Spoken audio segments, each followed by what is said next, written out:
Hi guys, welcome back. This is Deva from TSLE Academy. In this video, we are going to learn about how to make negative sentence in present tense. So without any delay, let's get started.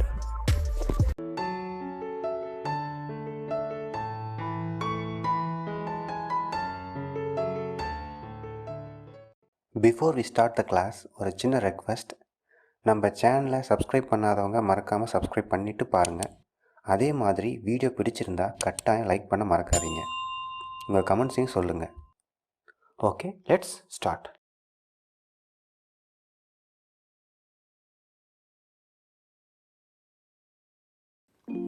இன்றைக்கி நாம் simple present டென்ஸில் எப்படி negative sentence frame பண்ணுறதுன்னு பார்க்க போகிறோம். அதுக்கு first நம்ம verbs என்னென்னு தெரிஞ்சுக்கணும். ஏற்கனவே வேர்ப்ஸை பற்றி நிறைய வீடியோஸ் போட்டிருக்கோம். இருந்தாலும் இப்போ ஷார்ட்டாக நான் உங்களுக்கு சொல்லிடுறேன். இப்போ வேர்ப்ஸ் நம்ம ரெண்டாக பிரிக்கலாம். ஒன்ஸ் வந்து auxiliary verbs and then main verbs. இப்போ ஆக்சிலரி பார்த்திங்கன்னா நமக்கு ஹெல்பிங் வேர்ப்ஸ் அப்படின்னு ஏற்கனவே சொல்லியிருக்கோம். இப்போ இந்த ஹெல்பிங் வேர்ப்ஸில் என்னென்ன வரும் அப்படின்னு பார்த்தீங்கன்னா be verbs, do verbs and then have verbs. இதெல்லாம் தான் ஹெல்பிங் வேர்ப்ஸ். இந்த ஹெல்பிங் வேர்ப்ஸ் நிறைய இடத்துல உங்களுக்கு யூஸ்ஃபுல்லாக இருக்கும். அது எப்படிங்கிறத நம்ம ஸ்டெப் பை ஸ்டெப்பாக நம்ம ஃபர்தராக வீடியோஸ் போடும்போது ஃபர்தராக லெசன்ஸ் கண்டக்ட் பண்ணும்போது தெரிஞ்சுக்கலாம். இப்போ இந்த இதில் வந்து நமக்கு மெயினாக தேவைப்படுறது பார்த்திங்கன்னா டூ வேர்ப்ஸ். இந்த டூ வேர்ப்ஸை நமக்கு இந்த பாசிட்டிவ் சென்டென்ஸில் ப்ரெசன்ட் டென்ஸில் சிம்பிள் ப்ரெசன்ட் டென்ஸில் நெகட்டிவ் சென்டென்ஸ் எப்படி ஃப்ரேம் பண்ணுறதுக்கு நமக்கு டூ வேர்ப்ஸ் தேவைப்படும். அது எப்படிங்கிறது பின்னாடி பார்க்கலாம். இப்போ இதுக்கு ஒவ்வொரு டாப்பிக்லேயும் தனியாக வீடியோஸ் இருக்குது. பி வேர்ப்ஸ்னால் எப்படி அப்படிங்கிறத டீட்டெயிலாக சொல்லியிருப்பேன். டூ வேர்ப்ஸை டீட்டெயிலாக சொல்லியிருப்பேன். ஹேவ் வேர்ப்ஸை நான் டீட்டெயிலாக வீடியோஸ் இருக்குது. ஸோ அதை பற்றி தெரிஞ்சுக்கங்க. அதுக்கப்புறம் வந்தீங்கன்னா உங்களுக்கு இது ரொம்ப யூஸ்ஃபுல்லாக இருக்கும். இப்போ மெயின் வேர்ப்ஸ் அப்படின்னு பார்த்தீங்கன்னா அது ஃபுல்லாக ஆக்ஷன் வேர்ட்ஸ். எக்ஸாம்பிள் பார்த்தீங்கன்னா நம்ம சொல்லலாம் come, go and then sit, sleep. இது மாதிரி நிறையா நம்ம செய்யக்கூடிய ஒவ்வொரு செயலும் இப்போ நம்ம பேசுகிறது கூட ஒரு ஆக்ஷன் வேர்டு தான். ஸ்பீக் சொல்லலாம், டாக் சொல்லலாம், வாக், ரன், இது மாதிரி எல்லாமே சொல்லலாம். இது மாதிரி இதெல்லாம் வந்து ஆக்ஷன் வேர்ட்ஸ். இது வந்து நம்ம மெயின் வேர்ப்ஸ் அப்படிங்கிறத சொல்கிறோம். இது மாதிரி இந்த ரெண்டு டைப் இதை வச்சு தான் நம்ம என்ன பண்ண முடியும், நம்ம நெகட்டிவ் சென்டென்ஸ் ஃப்ரேம் பண்ண முடியும். பாசிட்டிவ் சென்டென்ஸுக்கு நம்ம டேரெக்டாக என்ன பண்ணுறோம், மெயின் வேர்ப்ஸை யூஸ் பண்ணோம். ஆனால் நெகட்டிவ் சென்டென்ஸை பொறுத்த வரைக்கும் டேரெக்டாக நம்ம மெயின் வேர்ப்ஸை ஆக்ஷன் வேர்ட்ஸை யூஸ் பண்ண முடியாது. அதுக்கு நமக்கு ஆக்சிலரி வேர்ப் தேவை. இப்போ எந்தெந்த இடத்துல எந்தெந்த மாதிரி ஆக்சிலரி வேர்ப்ஸ் வரும் அப்படிங்கிறத பற்றி நான் டீட்டெயிலாக சொல்கிறேன். இதுக்கு வந்து நமக்கு மெயினாக தேவைப்படுறது ப்ரெசன்ட் டென்ஸ். சிம்பிள் ப்ரெசன்ட் டென்ஸில் நமக்கு நெகட்டிவ் சென்டென்ஸ் ஃப்ரேம் பண்ணுறதுக்கு இந்த டூ வேர்ப்ஸ் தான் நமக்கு தேவைப்படும். அது எப்படிங்கிறது தான் இப்போ நாம் பார்க்க போகிறோம்.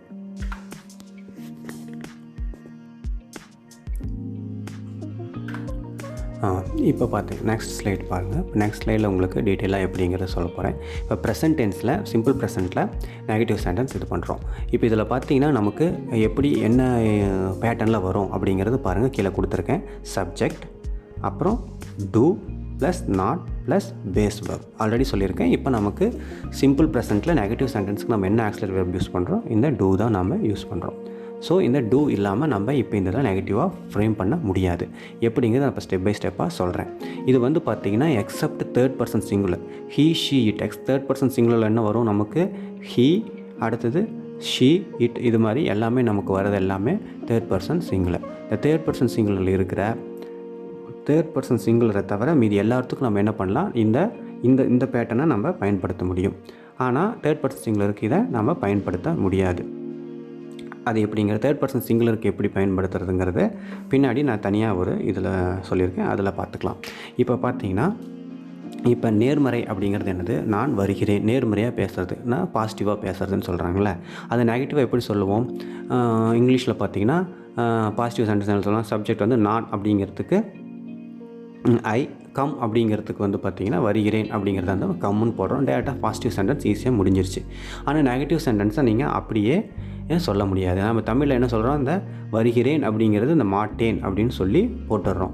ஆனால் இந்த இடத்துல இந்த மாட்டேங்கிறதுக்கு நம்ம என்ன போடுவோம், நாட் போடுவோம். அந்த நாட்டை நம்ம இந்த இடத்துல டேரெக்டாக மெயின் வெர்போட சேர்த்து போட முடியாது.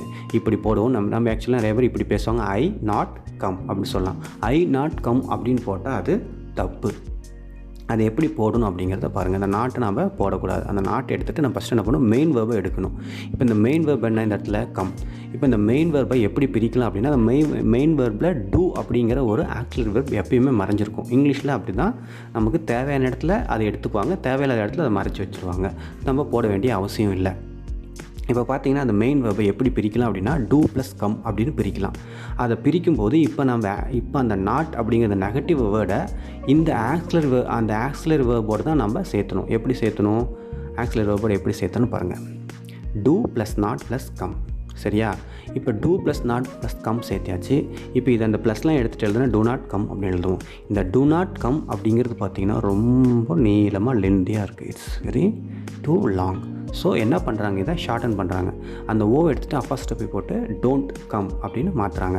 இப்போ டோன்ட் கம் அப்படின்னா வரமாட்டேன். இது எப்பயும் சப்ஜெக்டோட சேர்ந்து தான் ஃபங்க்ஷன் ஆகும். இப்போ இந்த இடத்துல பார்த்தீங்கன்னா என்ன பண்ணலாம், ஐ டோன்ட் கம், நான் வரமாட்டேன். இப்போ நீங்கள் எடுத்துகிட்டு இப்போ தேர்ட் பர்சன் சிங்குலரில் இருக்குது ஹீ ஷீ இட்டுட்டு நீங்கள் எந்த வேர்ப் வேணாலும் போடலாம். You don't come, they don't come, you don't come, we don't come, you don't come. இது மாதிரி third person singular he she இட்டை தவிர இது எல்லாத்துக்கும் இது உங்களுக்கு இதே மாதிரி நீங்கள் சென்டென்ஸ் ஃப்ரேம் பண்ணலாம். இதை எடுத்து இந்த கம்மை எடுத்துகிட்டு I don't go, I don't write, I don't walk, அது மாதிரி நீங்கள் நான் நடக்க மாட்டேன், நான் பேச மாட்டேன், நான் வரமாட்டேன், I don't come with you, நான் கூட வரமாட்டேன்னு சொல்லலாம். இது மாதிரி நீங்களாக ஜென்ரலாக ப்ரிப்போஷன் வச்சு தப்போ ரைட்டோ பேசும்போது உங்களுக்கு நிறையா டவுட்ஸ் வரும். டவுட்ஸ் வரும்போது அதை நம்ம கிளியர் பண்ண தோணும். டவுட்ஸே வரலன்னா நம்ம அந்த டவுட்ஸை கிளியர் பண்ண மாட்டோம். இதை வச்சு நீங்கள் பெரிய ஒரு சென்டென்ஸ் ஷார்ட்டாக இருக்கிற அந்த வேர்டை வச்சு நீங்கள் பின்னாடி எக்ஸ்ட்ரா சேர்த்து பேசும்போது உங்களுக்கு நாளடைவில் தவறுகள் குறைய ஆரம்பிக்கும். நீங்கள் பேச ஆரம்பிக்கலாம். இப்போ இந்த இடத்துல நான் கொடுத்துருக்குற அந்த 50 வேர்ட்ஸ் ஒரு சார்ட் கொடுத்துருக்கேன். 50 வேர்ப்ஸ் வந்து ஒரு சார்ட் கொடுத்துருக்கேன். டெய்லி நம்ம மேக்ஸிமம் அந்த வேர்ட்ஸ் நம்ம பயன்படுத்துகிறோம். அந்த 50 வேர்ப்ஸை வச்சு இதை நீங்கள் இந்த நெகட்டிவ் சென்டென்ஸ், பாசிட்டிவ் சென்டென்ஸ் எப்படி கொஷின் ஃப்ரேம் பண்ணுறது அடுத்து சொல்ல போகிறோம். இதெல்லாம் வச்சு நீங்கள் இந்த லாக்டவுனால் உங்களுக்கு நிறைய டைம் இருக்கும். நிறைய நீங்கள் ப்ராக்டிஸ் பண்ணிங்கன்னா உங்களுக்கு ஃப்ளூயண்ட் ஆயிரும். அதுக்கப்புறம் ஆஸ் யூஷுவல் நான் எப்பயும் சொல்கிற மாதிரி please select a partner. Partner இருந்தால் நீங்கள் அவங்ககிட்ட தப்போ ரைட்டோ, it is right or wrong, it doesn't matter. First of all have to speak. Without speaking you can't get the fluency. So நிறையா பேசுங்க. தப்போ ரைட்டோ, இப்போ நான் பேசும்போது கூட தவறு வரலாம். ஏன்னா நம்ம இங்கிலீஷ் அதிகமாக நம்ம பேசுகிறதில்ல. காரணம் நமக்கு தெரியும், இருந்தாலும் பேசுகிறதுக்கான வாய்ப்புகள் நாம் உருவாக்குறதுக்கு நம்ம எல்லோரும் உருவாக்கி தர மாட்டாங்க, நாம் தான் உருவாக்கிக்கணும். வீட்டில் இருக்கிற குழந்தைங்ககிட்ட பேசுங்க, ஒய்ஃப்கிட்ட பேசுங்க, கொலீக்கிட்ட பேசுங்க, இல்லைன்னா ஃபோன் பண்ணி யார்ட்டையாவது உங்களுடைய பார்ட்னர் கொஞ்ச நேரம் பேசுங்க. ஏன்னா உங்களுக்கு யார்கிட்ட கம்ஃபர்ட்டாக ஃபீல் பண்ணுறீங்களோ அவங்ககிட்ட பேசுங்க. ஸோ இப்போ நெக்ஸ்ட் என்ன பண்ணுறோம், நம்ம இப்போ தேர்ட் பர்சன் சிங்குலருக்கு எப்படி நெகட்டிவ் சென்டென்ஸ் சிம்பிள் ப்ரெசென்ட்டில் நம்ம ஃப்ரேம் பண்ணுறது அப்படிங்கிறத பார்க்கலாம். present tense simple present tense negative sentence for third person singular. இப்போ only for third person singular. அதில் என்ன வந்துடும், டஸ் வரும், அவ்வளோதான். அந்த அப்போ ஏன்னா நம்ம மெயின் வெர்ப் என்ன சொல்லி எஸ் சேர்ந்து வருதில்ல, அதனால் அந்த டஸ்ஸாக மாறுது, அவ்வளோதான். இந்த பிரச்சனை பார்த்திங்கன்னா உங்களுக்கு ப்ரெசன்ட் டென்ஸில் சிம்பிள் ப்ரெசன்ட் டென்ஸில் மட்டும்தான் வரும். ஆனால் பாஸ்ட் டென்ஸ்லேயோ ஃபியூச்சர் சிம்பிள்லையோ இதெல்லாம் வராது. ஸோ இதை மட்டும் நீங்கள் ஈஸியாக ஞாபகம் வச்சுக்கிட்டிங்கன்னா அப்போ நாளடைவில் நீங்களே தெரியும். இப்போ நம்ம தமிழ் எப்படி பேசும்போது நம்ம சில குழந்தைங்களாக இருக்கும்போது தவறு பண்ணுறோம், அது நாளடைவில் திருத்திக்கிறோம்ல பேச இது ஆட்டோமேட்டிக்காக நீங்கள் தெரிஞ்சுக்குவீங்க. ஃபஸ்ட்டு பார்க்குறவங்களுக்கு இது கொஞ்சம் புதுசாக இருக்கும். இப்போ என்ன பண்ணால் அவன் வருகிறான் அப்படின்னு சொல்கிறோம். அதை பாசிட்டிவ் சென்டென்ஸ் சொல்லணும், ஹீ கம்ஸ். ஏற்கனவே பார்த்துருக்கோம், பாசிட்டிவ் சென்டென்ஸ் ஃப்ரேம் பண்ணும்போது ஹீ கம்ஸ் தான் வரும். ஏன்னா தேர்ட் பர்சன் சிங்குலருக்கு மட்டும் எஸ் சேர்ந்து வரும். ஸோ இது எதிர்மறையாக தமிழில் எப்படி சொல்லுவோம், அவன் வருகிறான் அப்படிங்கிறது அவன் வரமாட்டான் அப்படின்னு சொல்லுவோம். சரி, இப்போ அவன் வரமாட்டான், நம்ம என்ன ஹி நாட் கம்ஸ்ன்னு போட்டால் முடிஞ்சிச்சில்ல, அதுக்கே எவ்வளோ கஷ்டம் அப்படின்னு சொல்ல முடியாது. ஏன்னா இங்கிலீஷில் நெகட்டிவ் சென்டென்ஸ்க்கு போட்டு என்ன தேவை, ஆக்சிலரி வெர்ப் தேவை. அதுவும் சிம்பிள் ப்ரெசன்ட் டென்ஸில் இந்த மாதிரி இதுக்கு வந்து நம்ம என்ன ஸ்பெஷலாக என்ன டூ வெர்ப்ஸ் எடுக்கிறோம். இந்த டூ வெர்ப்ஸில் தேர்ட் பர்சன் சிங்குலருக்கு என்ன வரும், டஸ் தான் போடணும். ஸோ இப்போ என்ன பண்ணுறது, இந்த அந்த நாட்டை எடுத்துகிட்டு கம்ஸ் பண்ணுறோம், கம் மெயின் வேர்பு, அப்புறம் ஆக்சிலரி வேர்ப் டஸ் எடுக்கிறோம், டஸ் ப்ளஸ் கம்னு பிரிக்கிறோம். அந்த கம்ஸை டஸ் ப்ளஸ் கம் தான் பிரிக்கணும். டஸ் ப்ளஸ் கம்ஸ்ன்னு தயவுசெய்து யாரும் பிரிச்சிடாதீங்க. அந்த எஸ்ஸை தான் நம்ம என்ன பிரித்து டஸ்ஸில் கொண்டு வந்துடும். அந்த கன்ஃபியூஸ் வரக்கூடாது. எப்பயுமே ரெண்டு இடத்துல இந்த எஸ் போடக்கூடாது. சில பேர் தவறு செய்கிறாங்க, டஸ் ப்ளஸ் கம்ஸ்ன்னு போட்டுருவாங்க, அது தப்பு. டஸ் ப்ளஸ் கம் தான் போடணும். அதை பார்த்திங்கன்னா ஆக்சிலரி வேர்ப் நமக்கு பேஸ் வேர்ப் மெயின் வேர்பு கிடச்சிருச்சு. இப்போ நம்ம என்ன பண்ணுறோம் அப்படின்னா ஆக்சிலரி வேர்ப் ப்ளஸ் மெயின் வேர்ப்லேருந்து எடுத்து இதை நம்ம என்ன பண்ணுறோம், ஒரே இதை பண்ணிக்கலாம். டஸ் ப்ளஸ் நாட் ப்ளஸ் கம். இதை நம்ம ஒன்றா பண்ணோம்னா டஸ் நாட் கம் போடும். ஆஸ் யூஷுவல் நம்ம ப்ரீவியஸ் இதில் சொன்ன மாதிரி ரொம்ப லென்த்தாக இருக்கிறதுனால இதை என்ன ஷார்டன் பண்ணுறோம். அந்த ஓவை எடுத்துகிட்டு அப்போஸ்ட்ரோஃபி போட்டு doesn't plus come, doesn't come. இப்போ ஹீ டசன்ட் கம். இப்போ அவன் வரமாட்டான் அப்படிங்கிறது இதுதான் ஸ்டெப் பை ஸ்டெப்பாக என்ன பண்ணுறோம். ஃபஸ்ட்டு இவ்வளோ லென்த்தாக உங்களுக்கு ஸ்டெப் பை ஸ்டெப்பாக கொடுக்குறது, ஒவ்வொன்றுக்கும் நீங்கள் இவ்வளோ இது பண்ண தேவையில்ல. ஃபியூச்சரில் ஃபேமிலி ஆகிட்டால் நேராக பார்க்குறீங்க கம்ஸ் வருது, கம்ஸ் டஸ் வரும், அந்த கம்ஸ் டஸ் நாட் கம்னு போட்டுருவோம். டஸ் நாட் கம்னு போடுவோம். ஷார்ட்டாக சொல்லும்போது ஸ்போக்கன் இங்கிலீஷில் doesn't come, he doesn't come, she doesn't come, it doesn't come, he doesn't write, he doesn't walk, அது மாதிரி ஏதோ நீங்கள் ஹீ ஷீ, இந்த ஹீ ஷீட்டுக்கு தகுந்த வழக்கமாக அது பேராக கூட இருக்கலாம். இப்போ ஹீக்கு வந்து கண்ணன், ஷீக்கு வந்து ராதா, இது மாதிரி நீங்கள் யார் வேணாலும் சொல்லலாம். இட்டுக்கு வந்து ஏதோ ஒரு டாக் சொல்லலாம். இந்த கம்ப்யூட்டர் ஒர்க் பண்ண மாட்டேங்க, இட் டசன்ட் ஒர்க் அப்படின்னு சொல்லலாம்.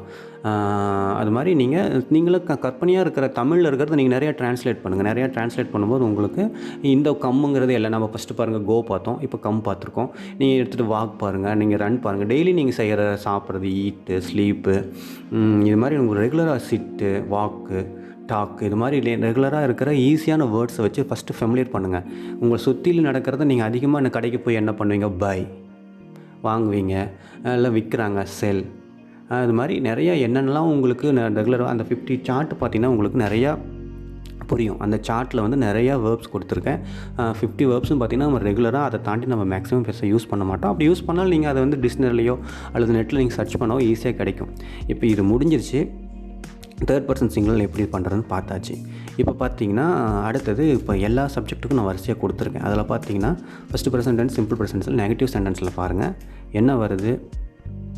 நான் போகிறேன், ஐ கோ. நான் போகவில்லை, ஐ டோன்ட் கோ. இது மாதிரி பாருங்கள் எல்லாத்துக்கும் கொடுத்துருக்கேன். நாங்கள் போகிறோம், வி கோ. நாங்கள் போகவில்லை, வி டோன்ட் கோ. நீ போகிறாய், யூ கோ. நீங்கள் போகவில்லை, யூ டோன்ட் கோ. இப்போ இந்த மாதிரி கோவே சொல்லுங்களா, கம்னா அப்படின்னு சொல்லலாம். ஸ்லீப் சொல்லலாம், அவங்க தூங்க மாட்டேங்கிறாங்க அப்படின்னு சொல்லலாம். யூ ஸ்லீப், நீ தூங்குகிறா. யூ டோன்ட் ஸ்லீப், நீ தூங்கவில்லை. அது மாதிரி சொல்லலாம். இது மாதிரி யூ டாக், நீ பேசுகிறாய். யூ டோன்ட் டாக், நீ பேசலை அப்படிங்கிறத சொல்லலாம். இப்போ நீங்கள் போகிறீர்கள், இது நீங்களுக்கு ரெண்டுக்கும் இதே தான். சப்ஜெக்ட்லேயே நம்ம நவுனை பற்றி பார்க்கும்போது டீட்டெயிலாக சொல்லியிருக்கோம். நவுன் பற்றி பேரும் நவுனுக்கு தனியாக எல்லாத்துக்கும் ஃபஸ்ட்டு பேசிக் இந்த டென்ஸ் ஆரம்பிக்கிறதுக்கு முன்னாடி நவுன்னா என்ன, ப்ரொனவுன்னா என்ன, சப்ஜெக்ட்னா என்ன, வேர்ப்னா என்ன, அது காம்ப்ளிமெண்ட்னா என்ன, வேர்ப்னா என்ன, அட்வர்பியல் காம்ப்ளிமெண்ட்னா என்ன, எல்லாத்துக்கும் தனித்தனியாக இருக்குது. ப்ளேலிஸ்ட்டில் போய் பாருங்கள். பேசிக்ஸ் நல்லா தெரிஞ்சுக்கிட்டிங்கன்னா இது உங்களுக்கு யூஸ்ஃபுல்லாக இருக்கும். இல்லை ஓரளவுக்கு எனக்கு பேசிக் தெரியும் அப்படின்னா நீங்கள் டேரெக்டாக அதிலேருந்து பார்க்கலாம். அடுத்தது பாருங்கள், தேர்ட் பர்சன் சிங்குலருக்கு நான் ஏற்கனவே சொல்லியிருக்கேன். அவன் போகிறான், அவள் போகிறாள், அது போகிறது. இது மூணும் வந்து தேர்ட் பர்சன் சிங்குலர். இந்த தேர்ட் பர்சன் சிங்குலருக்கு மட்டும் தனியாக ஒரு பாருங்கள் ஸ்கொயர் பண்ணியிருக்கேன். இதுக்கு மட்டும் என்ன டசன் போடணும், மீதிக்கெல்லாம் நம்ம அந்த டசன் தேவையில்லை. மீதி எல்லாத்துக்கும் டோன்ட் போட்டால் போதும். ஸோ இதில் பார்த்தீங்கன்னா என்னது நமக்கு பேட்டர்ன் வந்து subject plus auxiliary verb plus not plus main verb. இப்போ இந்த சப்ஜெக்ட் இந்த ஆக்ஸிலரி வேர்ப் தான் நமக்கு என்னென்ன வரும். இந்த இடத்துல நமக்கு டூ வேர்ப் தான், அந்த இடத்துல ஆக்ஸிலரி வேர்ப். சிம்பிள் ப்ரெசன்ட் பொறுத்த வரைக்கும் நெகட்டிவ் சென்டென்ஸ்க்கு நீங்கள் டூவாக போடணும், வேறு எதுவும் தேவைப்படாது. ஸோ இப்போ நம்ம சிம்பிள் ப்ரெசென்ட்டில் நம்ம கம்ப்ளீட் பண்ண போகிறோம். அடுத்தது பார்த்திங்கன்னா அடுத்தது எப்படி கொஷின் ஃப்ரேம் பண்ணுறது அப்படிங்கிறத மட்டும் பார்க்கலாம்.